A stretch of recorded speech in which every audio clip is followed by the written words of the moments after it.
Though you may not drive a great big Cadillac, against the white walls, TV antennas in the back. You may not have a car at all, but remember, brothers and sisters, you can still stand tall. Hey, it's Emma, Super Sensitive Human, and I'm going to give you an update on my car situation.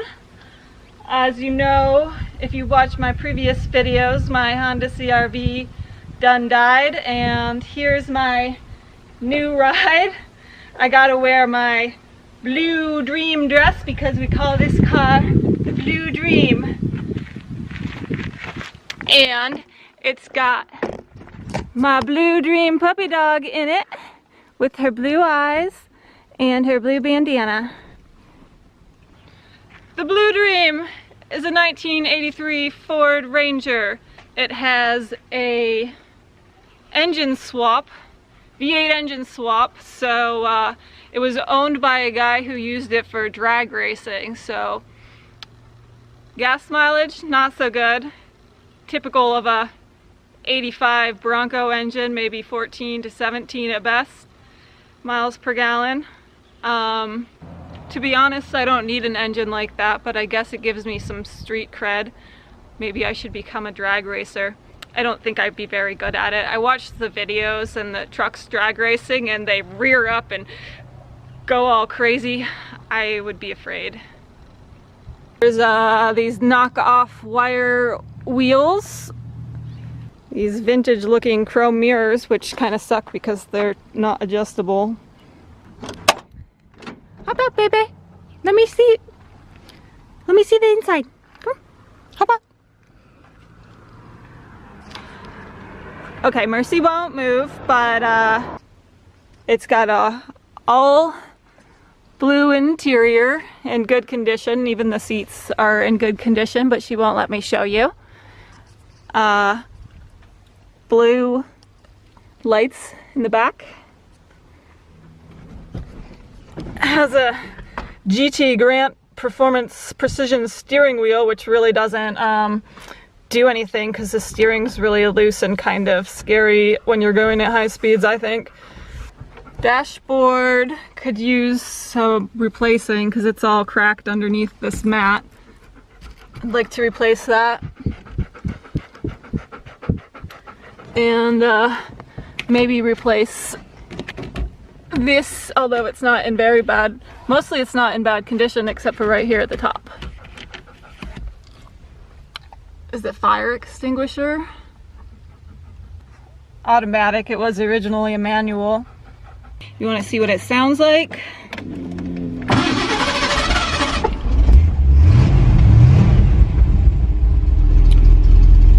That's what it sounds like. I haven't quite figured out the starting it yet. It's a little quirky. Sometimes you have to pump it, sometimes you don't have to pump it. Haven't figured out the magical formula for starting.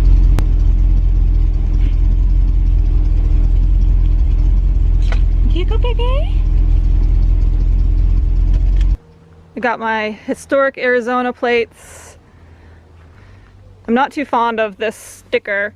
If I take it off, it's gonna still have a blue spot underneath because the hood is needs a new paint job. The hood is much more sun faded than the other parts of the car.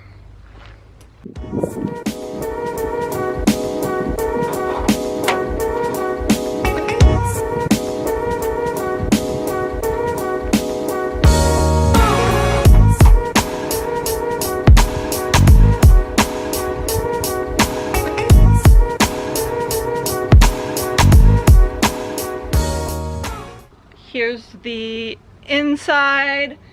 I believe this is a 351W Windsor, 351 Windsor engine.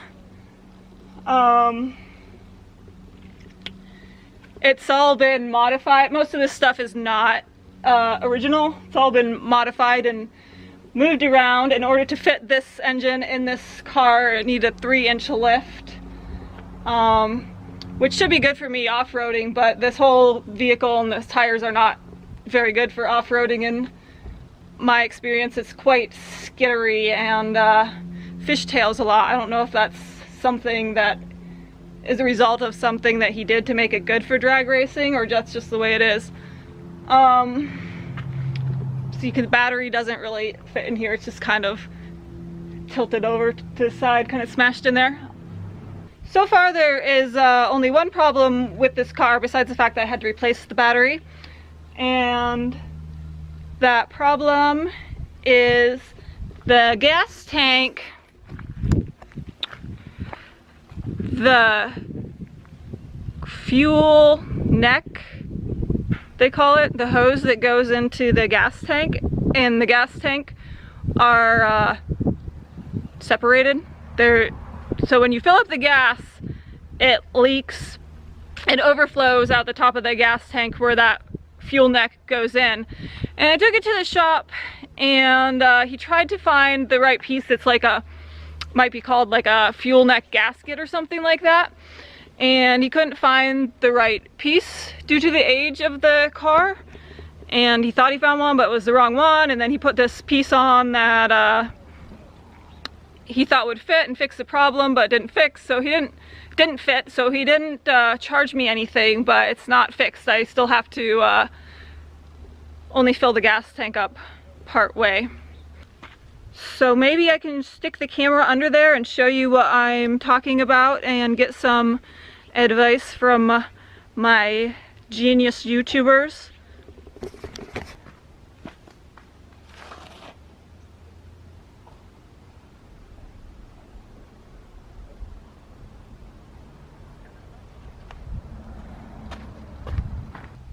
Okay, so there's where you put the gas in, yeah?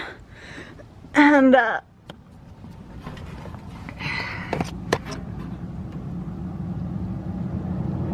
here's the pipe where it comes in. It's all metal. And here is where it leaks out. You can see the rubber there is all eroded. I'm not sure if it's leaking over the top of the rubber or right at the base there. Let me know what you do about this, if you can find the right fitting for it, or what you would do if this was your problem.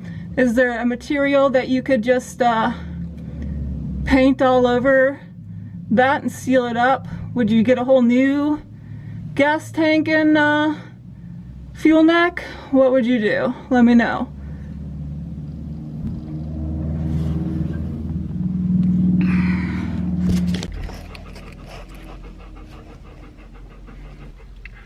So let's tour my new vehicle, the Blue Dream. Once again, a 1983 Ford Ranger. Oh wait, one more thing. Look at this scary lead hammer for changing the tires. Is this safe to have something made of lead around? That seems like a bad idea. Like you might, like little pieces might fall off the mallet and you might eat them or breathe them in or something. I'm standing on a corner in Winslow, Arizona, and such a fine sight to see. It's a girl, my lord, in a flatbed Ford, slowing down to take a look at me. Come on, baby, don't say maybe. I gotta know if your sweet love is going to say.